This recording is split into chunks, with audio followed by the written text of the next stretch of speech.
News channel पर जो भी वक्ता ने कहा वो उसकी अपनी राय है, जिसकी पुष्टि नेशन न्यूज आपकी मेरे शब्दों में इतना जोर नहीं है, मेरे शब्दों में इतना जोर नहीं है। सारी दुनिया का इतिहास पढ़ा है हमने, लेकिन आपके जैसा कोई और नहीं है। सर्वप्रथम मैं करुणा के सागर तथागत भगवान बुद्ध के चरणों में अपनी श्रद्धा सुमन अर्पित करता हूँ। तदुपरांत दलितों के मसीहा, दलितों पिछड़ा आदिवासियों के मसीहा, महिलाओं के मुक्तिदाता भारत रत्न डॉक्टर B.R. अम्बेडकर जी के चरणों में श्रद्धा सुमन अर्पित करता हूँ। तदुपरांत बहुजन समाज पर जन्मे संतों, गुरुओं, महापुरुषों, उनको भी मैं अपनी श्रद्धा सुमन अर्पित करता हूँ। और मंच पर बैठे हमारे सीनियर DME साहब, हमारे मंडल मंत्री और मंडल अध्यक्ष, मंडल के अन्य पदाधिकारी भाई सत्यपाल भूषण जी, और गीतों के माध्यम से बाबा साहब का गुणगान करने वाले प्रीतम बौद्ध जी एवं उनकी मंडली, और मंच का संचालन कर रहे हमारे भाई सचिन जी और NRMU के पदाधिकारी, बाकी मेरी माता बहनों और मेरे श्रोतागणों, सभी के लिए मेरा जय भीम नमोबुद्धा। बाबा साहब को के बारे में कुछ भी कहना सूरज को दीपक दिखाने जैसा है। और मैं तो प्रीतम बौद्ध जी की तारीफ करूंगा कि कला के माध्यम से बाबा साहब का कितना मार्मिक चित्रण प्रदर्शित करते हैं। ऐसे लोगों का हमें समय समय पर प्रोत्साहन करते रहना चाहिए, क्योंकि इसी तरह की प्रतिभाएं समाज में जागरूकता लाती हैं। तो भाई प्रीतम बौद्ध जी का बहुत बहुत धन्यवाद। और प्रोग्राम का आयोजन कर रही सगुरवर्ती ब्रांच का भी बहुत बहुत आभार, उन्होंने बहुत अच्छा प्रोग्राम आयोजन किया है और हमारे लिए सम्मान देने के लिए आभार। साथियों, मेरे सामने मेरी माता बहनें बैठी हुई है, तो मैं सबसे पहले अपनी माता बहनों को बता देना चाहता हूँ कि जिस समय बाबा साहब को लॉ मिनिस्टर बनाया गया था, बाबा साहब को लॉ मिनिस्टर बनाते समय देश में बहुत कुर्तियाँ थी, माता बहनों के लिए कोई कानून नहीं थे। तो बाबा साहब एक कानून लेके आए थे जिसका नाम था Hindu code bill. Hindu code bill नाम उसका इसलिए था क्योंकि हिंदू समाज का बोलबाला था। हिंदुओं में बहुत कुर्तियाँ थी, चूँकि बाबा साहब हिंदू समाज में पैदा हुए थे, इसीलिए उस कानून का नाम हिंदू कोड बिल रखा उन्होंने। उसमें बाबा साहब ने महिलाओं के लिए बहुत सारे सुधार करने की घोषणा करी थी, बहुत सारे सुधार करने की कोशिश करी थी। हालांकि वह कोड बिल संसद में पास नहीं हो पाया, क्योंकि तत्कालीन सरकार और उस समय के लोगों को लगा कि एक अछूत का बालक यदि हमारे लिए नियम बनाएगा तो हमारे लिए लानत की बात है। उस कोड के तहत, हिंदू बिल कोड के तहत, बाबा साहब ने महिलाओं के लिए प्रसूति का अधिकार दिया, प्रसूति के अधिकार में छुट्टियों का अधिकार दिया, पुरुषों के लिए भी छुट्टियों का अधिकार दिया, और कर्मचारियों के लिए जो टाइम था ड्यूटी का 14 घंटे से घटाकर 8 घंटे किए। ट्रेड यूनियन एक्ट लेके आए, जो हमारे भाई आज NRMU के यहाँ बैठे हुए हैं, वो बाबा साहब की देन है, क्योंकि ट्रेड यूनियन एक्ट बाबा साहब लेके आए थे। और मैं हमारे भाई NRMU के, उन्होंने कुछ बात कही थी, वो कह रहे थे कि बाबा साहब को किसी दूसरे वर्ग के अध्यापक ने अम्बेडकर नाम दिया था, तो ऐसा किसी भी किताब में कहीं भी नहीं लिखा मिलता है। ये सिर्फ कोरी अफवाह है। डॉक्टर अम्बेडकर के गांव का नाम अम्बावटगढ़ था। अम्बावटगढ़ कहने में बहुत कठिनाई होती थी, क्योंकि उस समय गांव का नाम पीछे लगाने का प्रचलन था, इसलिए उनको सीधा करके अम्बेडकर लिख दिया गया था। दूसरा, मैं एक बात में और संशोधन करूंगा कि शाहजी गायकवाड़ जो बड़ौदा के नरेश हुआ करते थे, उन्होंने कोई बाबा साहब को स्कॉलरशिप देकर विदेश भेजा था, ऐसा नहीं किया था। बाबा साहब में प्रतिभा थी। बाबा साहब डॉक्टर अम्बेडकर ने एग्ज़ाम पास किया था उस प्रतिभा को पाने के लिए, उस सम्मान को पाने के लिए। काफ़ी लोगों के एग्जाम में बाबा साहब अव्वल आए थे, प्रथम आए थे, इसलिए उन्हें स्कॉलरशिप देकर विदेश भेजा गया था। इसमें किसी ने उनके ऊपर कोई एहसान नहीं किया था, और वो भी बाउंड में भेजा था कि जब आप आओगे तो हमारे यहाँ पर आपको सेवा करनी पड़ेगी। आए थे वो सेवा करने के लिए विदेश से लौट गए, लेकिन उस समय उनके साथ जानवरों से ज़्यादा बदतर सलूक किया गया। बात करता हूँ साथियों में पे बैक टू सोसाइटी के लिए, पे बैक टू सोसाइटी हमारे संदीप वाल्मीकि जी बोल के गए हैं, पे बैक टू सोसाइटी के अंतर्गत आप सभी को सेवा भाव से काम करना चाहिए, क्योंकि हमारे जितने भी महापुरुष पैदा हुए अब तक समाज में, सारे महापुरुषों का सिद्धांत ही पे बैक टू सोसाइटी के सिद्धांत पर आधारित है। पे बैक टू सोसाइटी का मतलब होता है कि जो आप समाज से लेके आए हैं उस कामयाब होने से पहले, उसको आपको समाज को कुछ न कुछ देना चाहिए।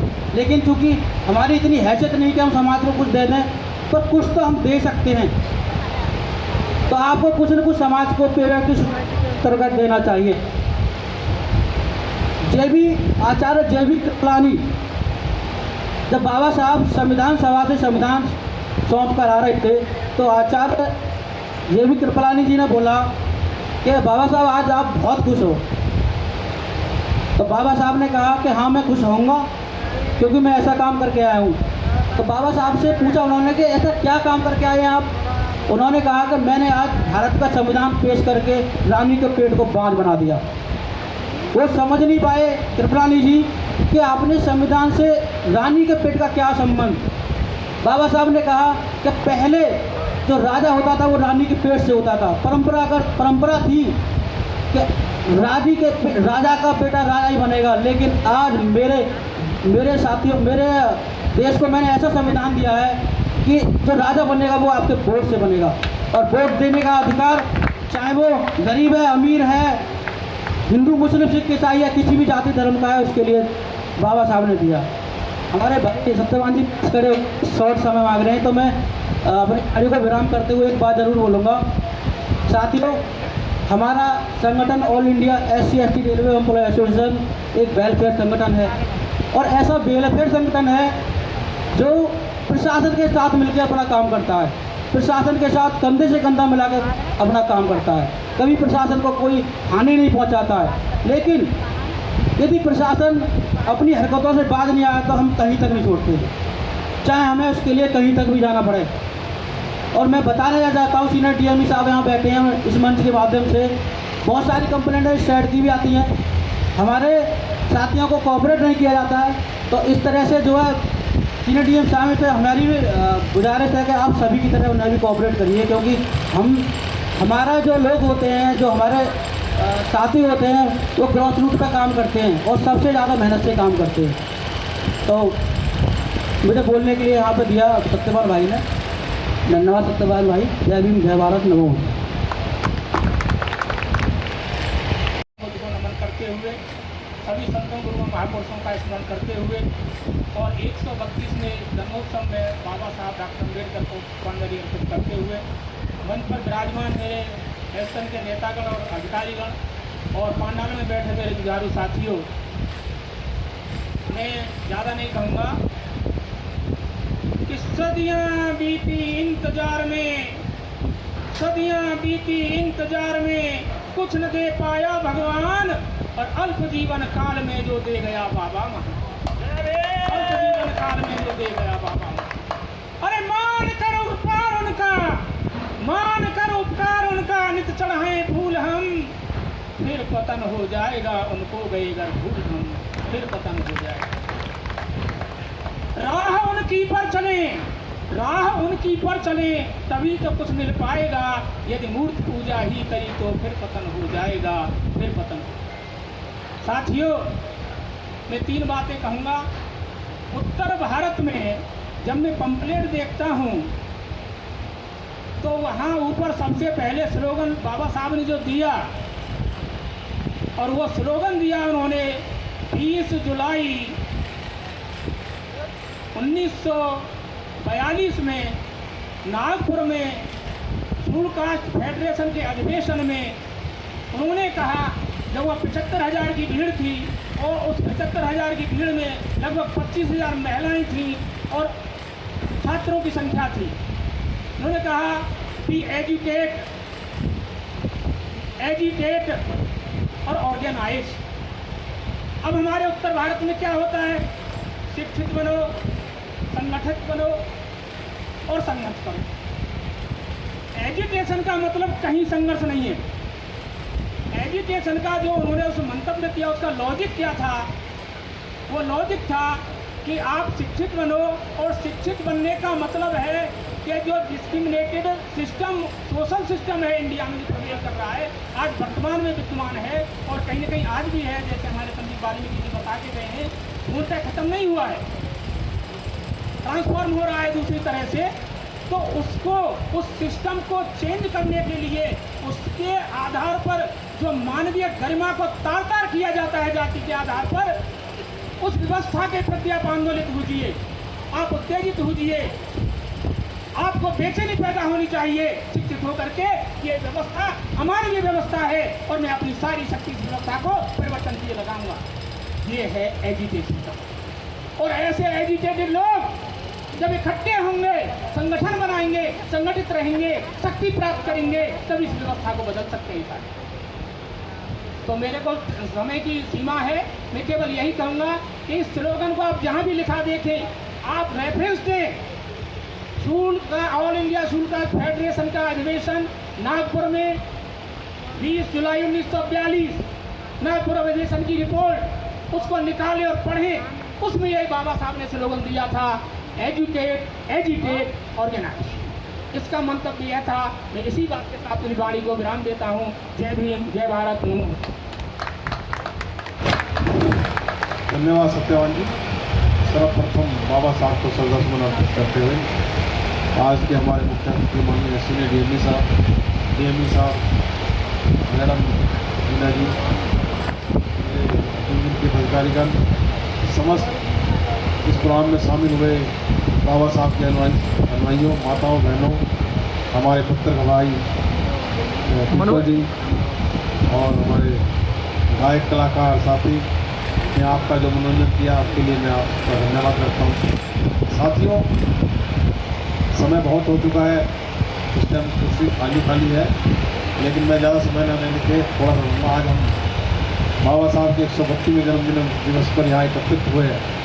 तो साथियों, बाबा साहब कितने महान थे सबको पता है, सबने बताया, लेकिन मैं आप लोगों को एक बात यहाँ पर इस मंच के माध्यम से कहना चाहता हूँ कि बाबा साहब ने तो अपना काम कर दिया और करके इस भारतवर्ष को ऐसा संविधान दे गए जिसके अंदर आप सबको सभी के अधिकार है।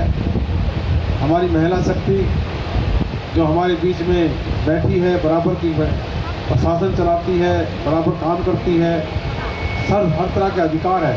तो बाबा साहब की देन है, जो ट्रेनिंग का बताया, जो आज आपको बोलने का अधिकार है, वोट का अधिकार है, जितने भी अधिकार मिले जब बाबा साहब की देन है। आप लोगों को समझना चाहिए कि बाबा साहब क्या चीज़ थी। बाबा सिंह में ऐसी क्या बात थी जो इतना बड़ी भव्य तरीके से उनको पूरा एक महीना बाबा साहब की जयंती मनाई जाती है। और यहाँ नहीं, पूरे विश्व के अंदर। इस भारतवर्ष का तो दुर्भाग्य है कि भारतवर्ष में इतने बड़े महान बाबा साहब हुए, लेकिन बाबा साहब को यहाँ पर कई विभागों ने बांट दिया, कई उन्हें कास्टिज्म बांट दिया। लेकिन जो विकासशील देश है वहाँ पर जाकर देखिए बाबा साहब को किस तरह माना जाता है। जिस दिन आप उनको समझ लेंगे उस दिन आप ये सब बातें भूल जाएंगे कि बाबा साहब क्या थे। बाबा साहब किसी एक वर्ग के बंदे आदमी नहीं थे, उन्होंने हर वर्ग के लिए काम किया। उन्होंने कहीं ये नहीं देखा कि मेरी किसी से तो दुश्मनी है, आज मैं सीट पर बैठ गया तो मैं इससे दुश्मनी काटूंगा। उन्होंने जो कानून बनता था, जो राइट बनता है, उसका उसी के हिसाब से काम किया, अपने पदों का सदुपयोग किया, पदों का दुरुपयोग नहीं किया। तो बाबा साहब के अंदर इसी कारण उनको आज विश्व के अंदर सबसे बड़ा मान मानते हैं।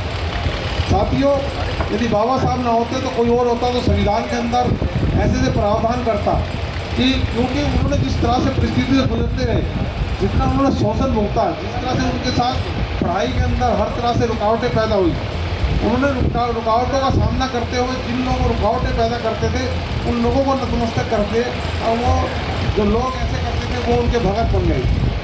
तो इसलिए साथियों, आप लोगों को कोई भी सही काम करना है, आप ये ना देखिए कौन क्या है क्या नहीं, आप अपना कर्म करिए, ईमानदारी से करिए, अपनी अंतरात्मा को मार के ना करिए। मेरे जितने भी रेल कर्मचारी हैं, हम लोगों को यहाँ पर एक संकल्प लेना चाहिए कि हमने बाबा साहब को क्या श्रद्धांजलि देनी है। सच्ची श्रद्धांजलि जब देंगे जब बाबा साहब के बताए और रास्ते में चलते हुए। हम इतना बड़ा तो काम नहीं कर सकते जो बाबा साहब ने किया है, इतना तो कर सकते हैं ना। जिस सेवा के अंदर हम सेवाएं कर रहे हैं, जो हमारी पहचान है, बच्चों को जन्म इतना आगे बढ़ा रही है, पढ़ाने लिखने में हमारी पहचान है, हम रेलवे कर्मचारी हैं, कम से कम रेलवे के अंदर अपना काम जो कर रहे हैं उसको ईमानदारी से करें। अपने 10 रुपये के लालच के अंदर ये नहीं कि रेल का नुकसान कर दे 50 रुपये का। यदि मैं नेतृत्व कर रहा हूँ, मैं अपनी ड्यूटी को निभाऊँ और ड्यूटी के साथ साथ लोगों को वेलफेयर करूँ। ये नहीं कि मैं अगर नेतृत्व कर रहा हूँ तो अपनी ड्यूटी करूँ ना, 10 को और ना कर दूँ। तो ये कोई बाबा साहब का बताए रास्ते में चलने का सिद्धांत नहीं है। जब आप लोग अपनी अपनी जिम्मेवारियों को सही निभाएंगे तब तो हम मानेंगे कि बाबा साहब के लिए आप श्रद्धांजलि देना आएंगे। हमारे प्रशासनिक अधिकारी हैं, मेरा उनसे भी निवेदन है, हम कहते हैं बाबा साहब शिक्षित बनो। शिक्षा का मतलब यही है कि शिक्षित आदमी कभी भी गलत बात का समर्थन नहीं करता। उसको ये पता है ये गलत है, ये सही है। वो किसी के गलत बात के दबाव में नहीं आता। वो शक्तिशाली होगा, अपने घर में होगा, लेकिन सही बात को सही करो, गलत को गलत करो। हम लोग एसोसिएशन, यूनियन और प्रशासन दो एक पार्ट है। हम आपस के अंदर मिलकर आप लोगों की बातें प्रशासन तक पहुँचाते हैं कि बाबा साहब ने अधिकार दिया हमें, ताकि हम अपने लोगों की बात बताकर जो प्रशासन तक बात नहीं पहुँच पाती वो पहुँचाए। यदि हम अपने स्वार्थ के अंदर जब भी डर जाते हैं तब हम प्रशासन को अपनी बात नहीं बता पाते और अपने अपने स्वार्थ के लिए क्या करते हैं, फिर हम देखते हैं तेरे से खुलता कर, तेरी ट्रांसफ़र करा तो फलाना करो।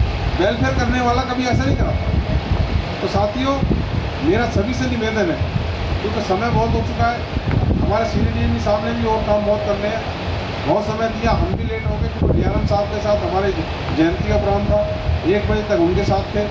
उसके बाद चलने में समय आया, टाइम लगा रास्ते में, तो साथियों लेट हुए। लेकिन मेरा आप लोगों से यहाँ निवेदन है, शायद मेरा तो ये लास्ट समय है, लास्ट जयंती है, मैं सेवानिवृत्त हो चुका हूँ, लेकिन आप लोगों ने जानते हो कि मैं आपकी यहीं का स्कूल बस्ती का हूँ। बहुत से लोग तो जानते ही नहीं मंडल सचिव हूँ, क्योंकि मुझे मंडल सचिव से मतलब नहीं, मुझे अपने काम से मतलब है। मैंने अपने पद का सदुपयोग करते हुए अपने अपने काम किए, ना कि मैंने अपनी पहचान के मेरा पोस्टर लग जाए। मुझे मतलब है सिर्फ बाबा साहब के बताए रास्ते पर चल के अपने पद का सदुपयोग करना। तो साथियों, यदि आप अपने मिशन को लेकर सही चलेंगे, अपनी नौकरी सही करेंगे, सब काम करेंगे, प्रशासन भी आपके साथ चलेगा और आपके साथ पूरी सहानुभूति रहेगी। और यदि मेरी जो ब्रांच है, हमने पीछे हमारे को मालूम है आपको, तो बहुत से ऐसे केस थे जो दूसरे यूनियन ने रिजेक्ट कर दिए थे, ये काम हो नहीं सकता, लेकिन ये शाखा ने हमारे पास लाए, हमने उनको कराया। जब कोई आदमी कराने की इच्छा रखता है, जब उस किसी को डीप में जाता है, तो ये नहीं है कि बड़ी यूनियन ही कर सकती है, ये एसोसिएशन भी वो काम करती है जो कभी सोचा नहीं होगा आप लोगों ने। तो इसलिए आप लोग एसोसिएशन का साथ दीजिए। आप भाग्यशाली हो कि एसोसिएशन के माध्यम से यहाँ पे बाबा साहब की जयंती मनाई जा रही है। इस जयंती के अंदर आपको उनके विचार सुने जा रहे हैं। जो हमारे समाज के लोग हैं, दूसरे हैं, वो अपने अपने जो सुपरवाइजर है सुपरवाइजरी करे, लेकिन सबको समान दृष्टि से देखा करें। अधिकारी अपनी समान दृष्टि से काम करें, लेकिन कर्मचारी भी अपनी ईमानदारी ड्यूटी करें। जब तो हम बाबा साहब के सच्चे अनुयायी होंगे, अन्यथा कुछ नहीं है। कथनी और करनी में फ़र्क रखोगे तो आपको कोई नहीं पूछेगा। यदि कथनी और करनी फ़र्क होगा नहीं होगी तो आपका जो सम्मान होगा, आपको जो सम्मान मिलेगा, आपको पता लगेगा। ये हमने अपने जीवन में देखा हुआ। इसलिए मैं ज़्यादा समय न लेते हुए मैं पूरे धन्यवाद करता हूँ। लेट हुए इसके लिए हम माफ़ी चाहते हैं और इसी के साथ मैं अपनी जीवा को विराम देता हूँ। धन्यवाद। जय। Press the bell icon on the YouTube app and never miss another update.